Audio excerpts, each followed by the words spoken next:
இங்கே 2 ஃப்ரெண்ட்ஸ் காட்டுக்குள்ளே மரத்தை வெட்டி அதில் வர காசு கொஞ்சமாக இருந்தாலும் ரொம்ப சந்தோஷமாக இருக்காங்க. இப்படி இருக்கும்போது ஒரு நாள் மரம் வெட்டக்குள்ள அடியில் பார்த்தா ஒரு சொம்பு நிறையா தங்க காசு இருக்குது.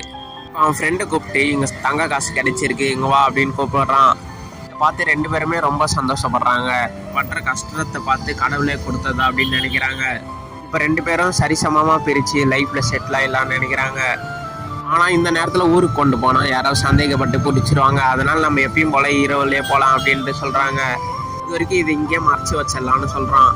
அப்போ தான் அதில் ஒருத்தன் நம்ம 2 பேருக்கு சாப்பிட ஏதாவது வாங்கிட்டு வராது வரைக்கும் நீ பத்திரமா பார்த்துக்க அப்படின்றான். அவனும் சரி நீ சொல்லிடுறான். அவன் போய் சாப்பாடு வாங்கிட்டு திரும்பி வந்து பார்க்குறான். பார்த்தா அவன் ஃப்ரெண்டையே காணோம். ஒருவேளை அவனை தேடி பார்க்குறான். ஒருவேளை தங்கத்தை எடுத்து போயிட்டானோ அப்படின்னு நினச்சி அவனும் தேடுறான்.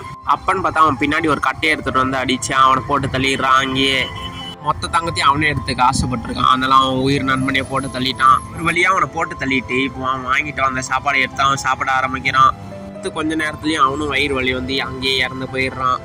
என்னடான்னு பார்த்தா வாங்கிட்டு வரக்குள்ள சாப்பாடுல அவன் விஷத்தை கலந்து தான் எடுத்துகிட்டு வந்திருப்பான். இப்போ 2 பேரும் பேராசைப்பட்டு அவன் தங்கத்தை அங்கேயே விட்டுட்டு இப்போ இறந்து போயிடுறாங்க.